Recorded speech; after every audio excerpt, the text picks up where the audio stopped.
اور اس کے ساتھ ساتھ بل کلنٹن صاحب واپس جاتے ہیں تو کئی عرصے کے بعد وہ کتاب لکھتے ہیں جس میں کہتے ہیں کہ یہ سارا کچھ شدت پسند ہندوؤں کی طرف سے کیا گیا تھا۔ اس پر بھارت کی طرف سے شدید رد عمل کا اظہار سامنے آتا ہے۔ تو اگلے ایڈیشن میں بل کلنٹن نے یہ سارے کا سارا اپنی کتاب سے نکال دیا، اور اس کے ساتھ ساتھ جو غیر جانبدار حلقے تھے وہ یہی کہتے تھے کہ یہ حملہ کروایا گیا ہے ہندو شدت پسندوں کی طرف سے، اور اس حملے میں بھارتی فورسز ملوث ہیں، جیسا کہ سیک جرنیل کی طرف سے اپنی تحقیقاتی رپورٹ میں کہا گیا تھا۔ تو ہمیں یہ بھی پتہ ہے کہ پلوامہ کا حملہ کیسے ہوا، اور اس سے پہلے ممبئی حملہ، پٹھان کوٹ حملے، کہا جاتا ہے کہ یہ سارے کے سارے بھارت کی طرف سے کروائے گئے تھے تاکہ پاکستان پر الزام لگا کر اپنے مقاصد حاصل کیے جا سکیں۔ تو یہ پہلگام والا حملہ کیا اس سے کوئی بہت بڑا نکلنے والا ہے؟ یہ بہت بڑا سوال ہے، کیونکہ پلوامہ کا ہمیں پتہ ہے کہ 2019 میں کیا ہوا تھا، بھارت کی طرف سے کیا کچھ کیا گیا تھا،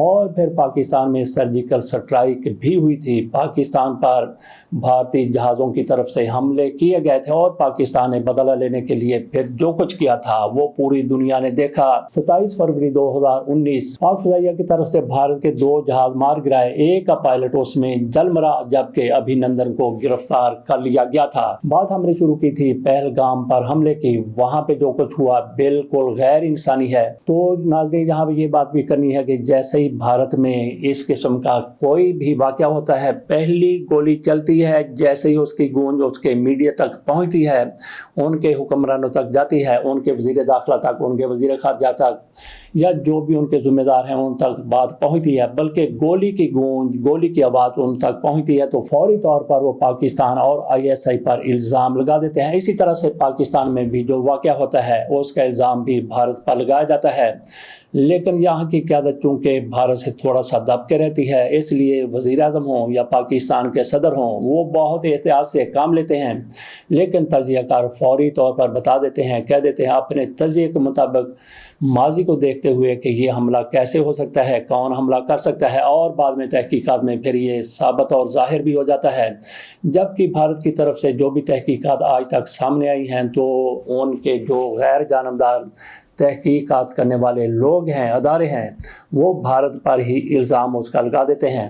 آج تک ہمارے سامنے ابھی تک یہ پتہ نہیں چل سکا، جس کی ہم بات کر رہے تھے 2000 میں جو حملہ کیا گیا تھا سکھوں کی بستی پر، 35 سکھوں کو مار دیا گیا تھا، ابھی تک اس کی فائنل رپورٹ تیار نہیں ہوئی کہ وہ حملہ کس نے کیا تھا۔ بہرحال پہلگام والے حملے میں بھارت کی طرف سے کہا گیا ہے کہ یہ TRF کی طرف سے حملہ کروایا گیا ہے، دا ریزسٹنس فرنٹ کی طرف سے حملہ کروایا گیا۔ کہا جاتا ہے کہ یہ لشکر طیبہ کی ذیلی تنظیم ہے جس کی طرف سے یہ حملہ کیا گیا ہے۔ تو دیکھتے ہیں کہ آئندہ اس وقوعے سے کیا نکلتا ہے، کیا بھارت پاکستان پر ایک مرتبہ پھر 2019 کی طرح سرجیکل سٹرائک کرے گا، اور پاکستان بھی کوئی آرام سے بیٹھنے والا نہیں ہے۔ عمران خان کی طرف سے ان دنوں کہا گیا تھا کہ اگر ہمارے اوپر بھارت کی طرف سے کسی قسم کی بھی شدت پسندی کی جاتی ہے، کوئی حملہ کیا جاتا ہے، تو ہم اس پر غور و فکر نہیں کریں گے، سوچیں گے نہیں، کوئی اجلاس نہیں بلائیں گے، بلکہ فوری طور پر اس کا جواب دیں گے۔ اور پھر پاکستان کی طرف سے ایسا ہی کیا گیا تھا۔ بات ہم نے کی کہ نریندر مودی سعودی عرب کے دورے پر تھے،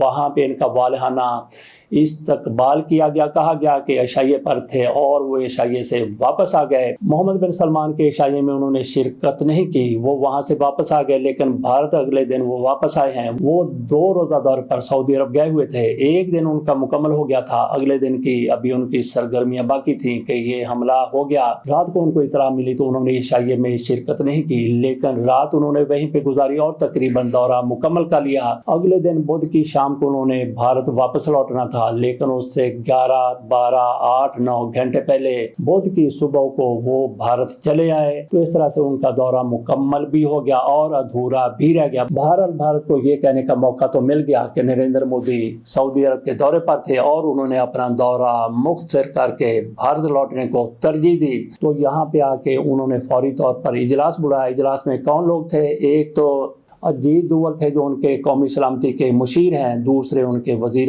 خارجہ تھے جے شنکر، اور اس کے ساتھ ساتھ وکرم مسری صاحب جو سیکرٹری خارجہ ہیں، ان کو بھی نریندر مودی کی طرف سے بلایا گیا تھا۔ دیگر حکام بھی موجود تھے، انہوں نے کیا صلاح کی، کیا مشورہ کیا، تو کیا انہوں نے سنا ہوگا، کیا گنا ہوگا، کیا منصوبہ بنایا ہوگا۔